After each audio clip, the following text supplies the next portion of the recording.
दोस्तों, नमस्ते, प्रणाम। स्वागत करती हूँ अपने यूट्यूब चैनल में। आज हम आप लोग के बीच में एक कजरी गीत लेकर आई हूँ। आशा करती हूँ आप लोग को अच्छा लगेगा। अच्छा लगा तो लाइक, सब्सक्राइब, शेयर और कमेंट करके ज़रूर बताना कि हमारा गाना आप लोगों को कैसा लगा। पिया बिना सुन भइल मोरा मनवा, रिम झिम बरसई सावनवाना। पिया बिना सुन भइल मोरा मनवा, रिम झिम बरसई सावनवाना। बदरा चढ़ी आयल असमनवा, रिम झिम बरसई सावनवाना।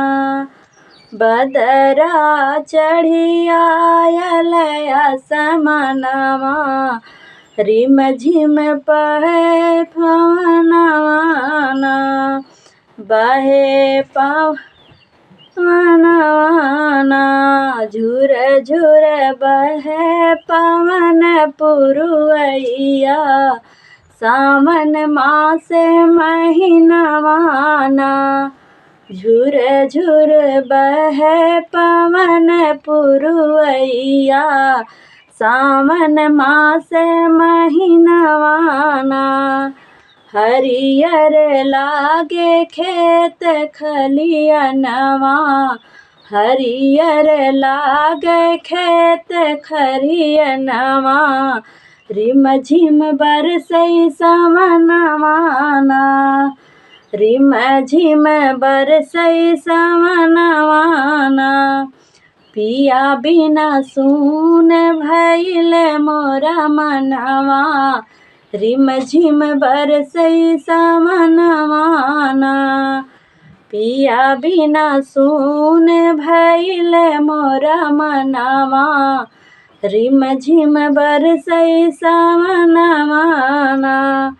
रतिया बिजुली चमा चम चमके, बादल गरजे छमा छम बरसे, बुति बुति जाला दियनवाना।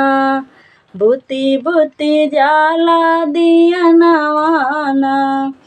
पिया बिना सुन भइल मोरा मनवा, रिम झिम बरसई सावनवाना।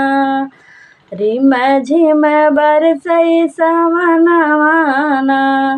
सावन मास के मस्त महीनवा, पिया बिन नाही भावई भवनवाना। रतिया देखई नो मैं सपनवा, सुन लग पिया बिन भवनवाना। रिम झिम बरसई सावन महीनवा, पिया बिन लागे ना मनवाना। रिम झिम बरसेला सस्त महीनवा, पिया बिन भावे ना मनवाना।